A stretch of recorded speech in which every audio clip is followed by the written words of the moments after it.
నమస్తే, నేను మీ Ashok Kumar. Welcome to our channel. ఈ వీడియో ఖచ్చితంగా చివరిదాకా చూసేటువంటి ప్రయత్నం చేయండి. మీకు ఏదన్నా డౌట్లున్నా కూడా, లేదా నేను చెప్పిన దాంట్లో పొరపాట్లున్నా కూడా దయచేసి కామెంట్ రూపంలో తెలియజేస్తారని నేనైతే కోరుతున్నా. నారా లోకేష్ అకౌంట్ మొదలైపోయింది. నారా లోకేష్ అంటే కేవలం లోకల్ అనుకుంటేవా, హీస్ ద నేషనల్ ఫిగర్ ఇవాళ అని స్పష్టంగా చెప్పొచ్చు. నిన్నటి రోజున నారా లోకేష్ గారిని తెలుగుదేశం వర్కింగ్ ప్రెసిడెంట్గా ఎన్నుకోవడం జరిగింది. ఈ విషయంపై పూర్తిగా డిస్కస్ చేసేటువంటి ప్రయత్నం చేద్దాం ఈ వీడియోలో. చూస్తే యువగలం నవశకం, తెలుగుదేశం పార్టీ వర్కింగ్ ప్రెసిడెంట్గా నారా లోకేష్, రాష్ట్ర అధ్యక్షుడిగా పల్లా శ్రీనివాస్ కొనసాగింపు, జాతీయ ప్రధాన కార్యదర్శులుగా కిలార్ రాజేష్ గారు, అదేవిధంగా రామ్మోహన్ నాయుడు, అదేవిధంగా బైరెడ్డి శబరి గారు, వీళ్ళ ముగ్గురిని జాతీయ ప్రధాన కార్యదర్శులుగా ఏదన్నా ఇమ్మీడియట్ ఇన్ఫర్మేషన్ కానీ, గ్రౌండ్ లెవెల్ కార్యకర్తలకి ఇన్ఫర్మేషన్ పాస్ చేయడం కానీ, అనూహ్యమైన నిర్ణయాలు తీసుకోవడంలో వీళ్ళ ముగ్గురు పాత్ర క్రియాశీలకంగా ఉంటుంది. నారా లోకేష్ గారు చెప్పిందే తడవు రాష్ట్ర తెలుగుదేశ కార్యవర్గానికి కావచ్చు, దేశ స్థాయిలో ఉన్నటువంటి తెలుగుదేశం కార్యకర్తలు కావచ్చు, వీళ్ళు ఇట్టే ఆదేశాలు ఇచ్చేటువంటి హక్కు వీళ్ళైతే పొందారు. ఎవరు? కిలార్ రాజేష్ గారు, రామ్మోహన్ నాయుడు గారు, అదేవిధంగా బైరెడ్డి శబరి గారు. ఇంకా పొలిట్ బ్యూరోలోకి అయితే ఇద్దరు మండల స్థాయి నాయకులు 32 మందితో, జాతీయ 189 మందితో రాష్ట్ర కమిటీల నియామకం. రాష్ట్ర కమిటీలో బీసీలు, ఎస్సీ, ఎస్టీ, మైనారిటీలు ఏకంగా 122 మందిని దేశ స్థాయిలో మొట్టమొదటిసారిగా తెలుగుదేశం పార్టీ అనూహ్యమైన నిర్ణయం అంటూ తీసుకోవడం జరిగింది. ఏ విధంగా ఎస్సీలని, ఎస్టీలని, మైనారిటీని 122 మందిని ఈ యొక్క కార్యవర్గంలోకి తీసుకోవడం ద్వారా 51 మంది మహిళలకైతే చోటు. ఇది మనం నీతులు చెప్పేటప్పుడు మనం అటువంటి నీతులు పాటిస్తున్నామా లేదా క్రాస్ చెక్ చేసుకోవాలన్నమాట. దేశ స్థాయిలో 33% మహిళలకి ఏదైతే పార్లమెంట్లో బిల్ పాస్ చేయాలా, బిల్ పాస్ అయిపోయిందని చెప్తున్నాము ఇవాళ కాలంలో, ఎప్పటి నుంచో తెలుగుదేశం పార్టీ అటు మహిళలకి కండక్టర్ ఉద్యోగాలు కల్పించడం కావచ్చు, ఇలా ఏదైతే డిఎస్సి ఉద్యోగాలు కల్పించడంలో ముఖ్య పాత్ర మహిళలకే ఇవ్వడం కావచ్చు. ఇది కాకుండా నందమూరి తారక రామారావు గారు ఎప్పుడైతే తెలుగుదేశం పార్టీ నియమించారో అది మొదలు ఆడవారికి ఆస్తిలో సమాన హక్కు దక్కాలనేటువంటి అద్భుతమైన నిర్ణయాలు తీసుకోవడంలో తెలుగుదేశం పార్టీ తనకు తానే సాటిగా తెలుగుదేశం పార్టీ దేశ రాజకీయాల్లో చిరస్థాయిగా నిలిచింది. ఇప్పటికీ కూడా అదే తనకు తానే సాటిగా ఎప్పటికప్పుడు ప్రూవ్ చేసుకుంటూ ముందుకెళ్తోంది. సీనియర్లకు గౌరవం, యువతకు సముచిత స్థానం. సీనియర్లకైతే గౌరవం ఇవ్వడము, వాళ్ళు ఇచ్చేటువంటి సూచనలు, సలహాలు పార్టీలోకి ఇమ్మీడియట్గా తీసుకోవడము, ఇంకా గ్రౌండ్ లెవెల్లో ఇన్నాళ్ళు కష్టపడి చెమటోడ్చి పనిచేస్తున్నటువంటి, ప్రాణాలు ఒడ్డుతున్నటువంటి అనేక మంది కార్యకర్తలకి రాష్ట్రంలో ఉన్నటువంటి తెలుగుదేశం పార్టీ తీసుకునేటువంటి అత్యున్నతమైన నిర్ణయాల్లో వీళ్ళ పాత్రే ప్రధానంగా ఉండాలని చెప్పి గ్రౌండ్ లెవెల్లో ఎవరైతే కష్టపడుతున్నారో వాళ్ళకు సముచిత స్థానం కల్పించడం జరిగింది. అంతెందుకంటే నిన్న ఎవరైతే అధికార ప్రతినిధులుగా 15 మందికి సభ్యులకి చోటునిచ్చారో అందులో అప్సాని రాజేష్ గారు అనేటువంటి ఒక ఆయనకి ఎవరైతే అనలిస్ట్గా ఉన్నారో, అనేక టీవీ డిబేట్లో పాల్గొనడము, తన అద్భుతమైనటువంటి వాక్చాతుర్యం కావచ్చు, ఆయనకున్నటువంటి ఆలోచనలు కావచ్చు, సమాజం పైన ఆయనకున్నటువంటి దృక్పథం కావచ్చు, వీటన్నిటి మూలాన ఆయనకు ఆ స్థానం కల్పించడం జరిగింది. అసలు ఆయన చరిత్రలో పోయి చూస్తే అసలు ఆయన ఎందుకు ఇచ్చారు ఆయనకి ఈ స్థానం? కేవలం టీవీ డిబేట్లో కావచ్చు, ఆ యూట్యూబ్ ఛానల్లో కావచ్చు రావడం, తన యొక్క ఆలోచనలు పంచుకోవడం, ఇందుకు మాత్రమే తెలుగుదేశం పార్టీలో ఆయనకు అంత సముచిత స్థానం కల్పించారా అంటే చరిత్ర పుట్టలేక పోయి చూస్తే అర్థమవుతుంది. వాళ్ళ సతీమణిని ఏకంగా ఎంపీటీసీ చేసుకోగలిగినటువంటి కెపాసిటీ ఆ రోజున జగన్మోహన్ రెడ్డి గారి కాలంలోనే తనకు దక్కింది. ఇంకా రాష్ట్ర వ్యాప్తంగా తెలుగుదేశం పార్టీ వాళ్ళని పోటీ చేయకుండా ఎక్కడికక్కడ అడ్డుకుంటా ఉంటే అప్సాన్ రాజేష్ గారు లాంటి వాళ్ళు అతి కొద్ది చోట్ల, కొన్ని నియోజకవర్గాల్లో కావచ్చు, కొన్ని సర్పంచ్ స్థానాల్లో కావచ్చు, ప్రాణాలను ఎదురొడ్డి మరి తెలుగుదేశం పార్టీ జెండా మోసి తెలుగుదేశం పార్టీ ఈరోజు అధికారంలోకి రావడానికి అటువంటి వాళ్ళ పాత్ర క్రియాశీలకంగా ఉంది. వాళ్ళ యొక్క పాత్ర ఎంతైనా ఉందని చెప్పి స్పష్టంగా చెప్పొచ్చు. సో ఓవరాల్గా ఈ లాజిక్ ఏంటంటే కష్టపడేవాడికి ఎప్పటికైనా అవకాశం, అదృష్టం ఇట్టే దక్కుతుందని చెప్పి స్పష్టంగా అయితే చెప్పొచ్చు. ఇంకా నారా లోకేష్ గారు అయితే ఇప్పటిదాకా జాతీయ ప్రధాన కార్యదర్శిగా ఉన్నారు. ఏది ఏమైనా కూడా అన్అఫిషియల్గా కూడా కావచ్చు, ఆయనకు ఉన్నటువంటి ఆలోచనల మూలాన, తెలుగుదేశం పార్టీ పైన ఆయనకున్నటువంటి ఆ దృక్పథం మూలాన తెలుగుదేశం పార్టీ కార్యకర్తలు ఎక్కడికక్కడ ఒకవేళ రోడ్డు ప్రమాదంలో చనిపోయినటువంటి వ్యక్తులకు కూడా అటు సీఎం రిలీఫ్ ఫండ్ ద్వారా కావచ్చు, లేకుంటే తెలుగుదేశం పార్టీ ఈ కన్సర్న్లో ఉన్నటువంటి ఏదైతే ఫండ్ ఉన్నదో తద్వారా 5 లక్షలు 10 లక్షలు తన చేతి ద్వారా సాయం చేస్తూ ఉండడం కావచ్చు.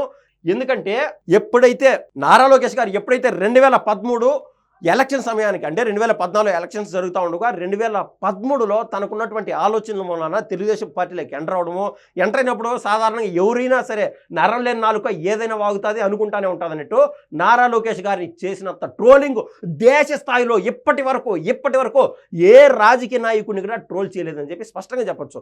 ఎందుకంటే ఆయన బాడీ షేవింగ్ చేయడం కానీ, లేకుండా ఉంటే మాజీ ముఖ్యమంత్రి కొడుకు నారా చంద్రబాబు నాయుడు గారి కొడుకు ఇట్టే గోల్డెన్ స్పూన్లో పుట్టాడు, ఈయన ఉన్నపలంగా రాజకీయాల్లోకి వచ్చేయచ్చు, ఏదన్నా శాసించవచ్చు అని చెప్పి స్వయంగా అతి కొద్ది మంది తెలుగుదేశం పార్టీలో ఉన్నటువంటి కార్యకర్తలు కూడా కొంతమంది ఎవరైతే సీనియర్లు ఉన్నారో పదుల సంఖ్యలో వాళ్ళు కూడా నారా లోకేష్ గారిని బయట పడలేక లోపల మింగలేక తెగమింగలేక నారా లోకేష్ గారిని ట్రోల్ చేపించడము, వైసీపీ వాళ్ళతో కుమ్మక్కడము, తద్వారా తదుపరి కాలంలో వైసీపీలోకి చేరువవడం 2019 ఎలక్షన్స్ తర్వాత ఇలాంటి వాళ్ళందరూ నారా లోకేష్ గారికి వెన్నుపోట్లు పొడుస్తూ వచ్చారు.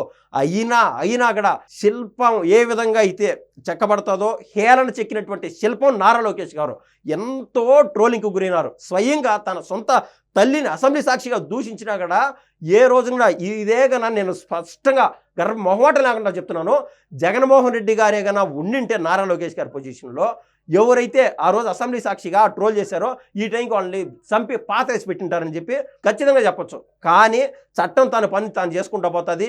ఈ రోజున ఒక నాయకత్వం ఇచ్చేటువంటి మనము ఎవరిని బడితే వాళ్ళని నరికేస్తాం, చంపేస్తాం, పొడిచేస్తాం అని చెప్తే అట్టడుగు స్థాయి కార్యకర్తలు ఎక్కడైతే రాయలసీమలో ఉన్నారో ఇన్నాళ్ళు తెలుగుదేశం పార్టీ ఆ విధంగా ఫ్యాక్షన్ జోన్లు పావుద్రానైనా మీ తండ్రిని కోల్పోయినారు, మీ బాబాయిని కోల్పోయినారు, మీ తాతను కోల్పోయినారని చెప్పి వాళ్ళకు మంచి మాటలు చెప్పి ఆ పిల్లల్ని ఎవరైతే ఉన్నారో చదువుకునేటువంటి పిల్లల్ని తీసుకొచ్చి ఎన్టీఆర్ ట్రస్ట్ ద్వారా ఆ యొక్క స్కూల్స్లో స్వయంగా తన సొంత తల్లి నిర్వహించేటువంటి భువనేశ్వర్ గారు ఎవరైతే ఉన్నారో వాళ్ళు నిర్వహించేటువంటి ఆ స్కూల్స్లో చదివించడము, వాళ్ళు ఉద్యోగాలు వచ్చే వరకు వీళ్ళు చేదోడు వాదోడుగా నిలవడము, నారా కుటుంబం, నందమూరి కుటుంబము స్వయంగా వాళ్ళు చేసినటువంటి సేవలు ఇన్నాళ్ళు అందరూ చూస్తూ వచ్చారు. సో ఇంత నీతులు చెప్తున్నాము, అందరినీ సక్రమైన దారిలో మనం వెళ్ళేట్టుగా చేస్తున్నాము అని చెప్పుకునేటువంటి వీళ్ళు అంటే స్వతహాగా మనం చూస్తే అర్థమవుతుంది. అయితే ఈ రోజున ఆ కక్ష రాజకీయాలకు కానీ ఈ విధంగా కానీ పూనుకుంటే నాయకుడు ఏ విధంగా ఉంటే ప్రజలు అదే విధంగా ఉంటారు కదా, ఆ కార్యకర్తలు కూడా అట్టే ఉంటారు. యథా రాజే తదా ప్రజ అన్నట్టు. సో ట్రెండ్ సెట్టర్గా ఉండాలా. పాపం అనేది ఇంకొచ్చే జన్మలో ఆ పాపం ఖచ్చితంగా వాళ్ళు పరిహారం చెల్లించుకోవాలనేది ఇంతకాలం ఉండే నానుడి.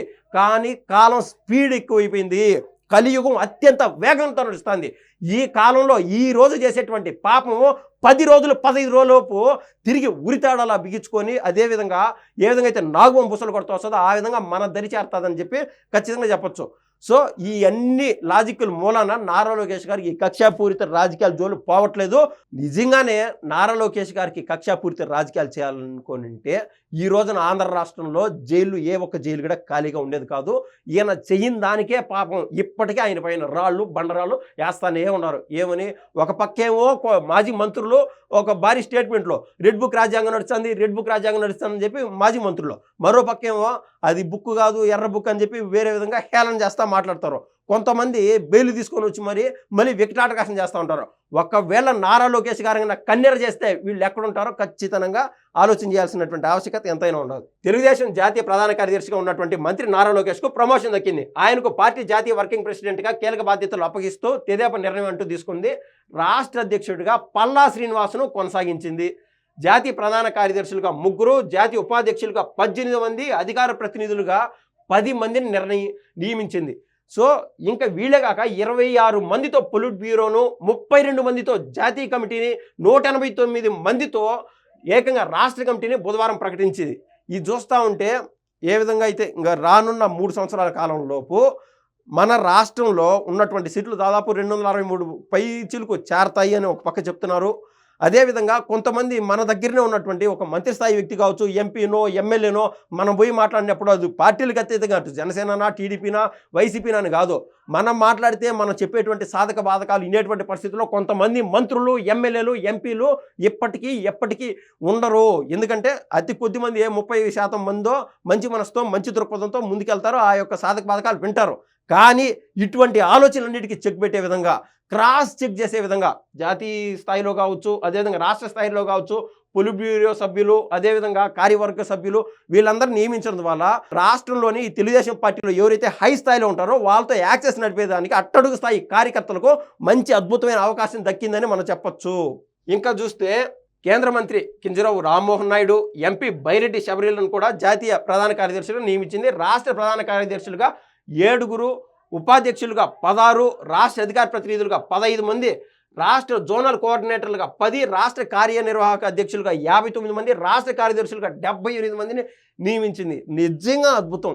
ఇది డీసెంట్రలైజేషన్ అంటే అది ఇది కాదు. మనం ఇది చూస్తే ఇన్ఫర్మేషన్ చూస్తే క్లారిటీగా చెప్పచ్చు. మనతో ఉన్నటువంటి మనం ఓట్లేసినటువంటి ఎమ్మెల్యే పలకుండా అంటే మనకు సంబంధించినటువంటి ఎవరైతే తెలుగుదేశం పార్టీ అధికార ప్రతినిధి ఉంటారో వాళ్ళకి పోయి మనం బాధ చెప్పుకోవచ్చు. ఆయన వింటున్నాడా లేదా ఆలోచన చేసి అవసరమైతే చంద్రబాబు నాయుడు గారి వద్దకు వెళ్ళేదానికైనా సరే పొలిట్ బ్యూరో సభ్యులు, మన ప్రాంతంలో ఉన్నటువంటి పొలిట్ బ్యూరో సభ్యుల వరకు మన బాధలు చెప్పుకోవడానికి వెళ్ళొచ్చు. సో ఎవరైతే అక్కడ ఉన్నటువంటి ఎమ్మెల్యే మన మాట వినలేదో, మనం చెప్పినటువంటి పని చేయలేకపోతున్నాడో, మన ఏదైతే అవసరం ఉన్నదో అవసరాలు తీర్చలేకపోతున్నాడో, తద్వారా ఆయన కూడా భయపడేటువంటి పరిస్థితి. ఈయనగానా చంద్రబాబు నాయుడు వరకు పోతే నాకు ఇబ్బందులు వచ్చాయిరా స్వామి అని చెప్పి ఖచ్చితంగా ఫీల్ అవుతారు. సో ఇది దేశ స్థాయిలో ఎక్కడా లేని విధంగా ఫస్ట్ టైం ఇటువంటి వినూత్న మార్పులు స్పష్టంగా మనం అయితే చూస్తున్నాం. మీడియా కమిటీలో ఇద్దరికి, ఇంకా నాలెడ్జ్ కమిటీ, హెచ్ఆర్డీఏ కమిటీలో ఒక్కొక్కరికి చోటు కల్పించింది. జాతీయ సమీకరణాల వల్ల గత ఎన్నికల్లో టికెట్లు దక్కని వారు, అదేవిధంగా గెలిచిన మంత్రి పదవులు పొందలేకపోయిన సీనియర్ నాయకులకు పొలిట్ బ్యూరోతో పాటు ఇతర కీలక పదవుల్లో అవకాశం ఇచ్చింది. కొంతమంది అయితే ఏ విధంగా ఉన్నదంటే, తెలుగుదేశం పార్టీ అంటే ఎంత ఇష్టం అంటే, అవకాశం వచ్చి ప్రభుత్వంలోకి రాండ్రా స్వామి అని చెప్పినా కూడా వెళ్ళేటువంటి పరిస్థితి లేదు. నాకు ప్రభుత్వంలోకి ఏదైనా అత్యున్నత పదవి ఉన్నా కూడా నాకు అవసరం లేదు, నాకు పార్టీలో ఏదైనా పదవి ఉంటే ఇవ్వండి అని చెప్పి అడిగేటువంటి వాళ్ళు తెలుగుదేశం పార్టీలో కొల్లలు ఉన్నారు. నిన్న ఏదైతే ఈ కూర్పు జరిగిందో అనేక మందిని ఆ యొక్క పొలిట్ బ్యూరోలో కావచ్చు, జాతీయ ప్రధాన కార్యదర్శిగా, రాష్ట్ర కార్యవర్గంలోకి తీసుకొనొచ్చు.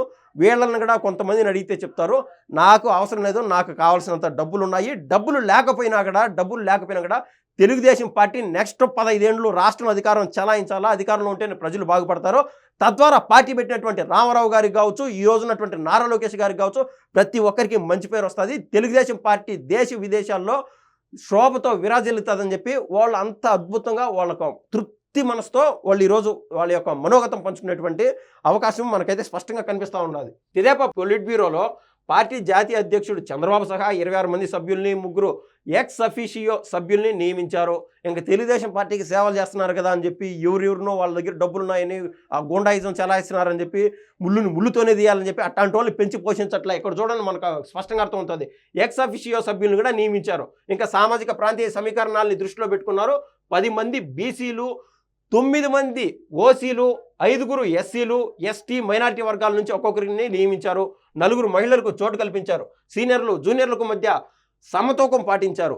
7 మంత్రులకు పొలిట్ బ్యూరోలో సభ్యులుగా అవకాశం ఇచ్చారు. యనమల రామకృష్ణుడు, గోరంట్ల బుచ్చయ్య చౌదరి, వర్ల రామయ్య, జ్యోతుల వెంకటప్పారావు, జ్యోతుల నెహ్రూగా పిలుస్తారు ఆయన్ని, పితాని సత్యనారాయణ గారు, కాలువ శ్రీనివాసులు, నక్కా ఆనందబాబు వంటి సీనియర్ నాయకులు సేవలకు గుర్తింపుగా పొలిట్ బ్యూరోలో కొనసాగించారు. మనం ఇందాక ఈ వీడియో స్టార్ట్ చేసినప్పుడే మనం చెప్పాం, ఎవరైతే సీనియర్ నాయకులు ఉన్నారో, తెలుగుదేశం పుట్టినప్పటి నుంచి ఉన్నారో అటువంటి నాయకులకి తెలుగుదేశం పొలిట్ బ్యూరోలో చోటు అంటూ కల్పించడం జరిగింది. తద్వారా పైన ఉన్నటువంటి వాళ్ళు, కింద ఉన్నటువంటి వాళ్ళు అవకాశాలని ఏదైతే ఉంటాయో ఆ బేరీ చేసుకొని తెలుగుదేశం పార్టీ అధినేతలతో యాక్సెస్ మెయింటైన్ చేసేటువంటి అవకాశం ఉన్నది.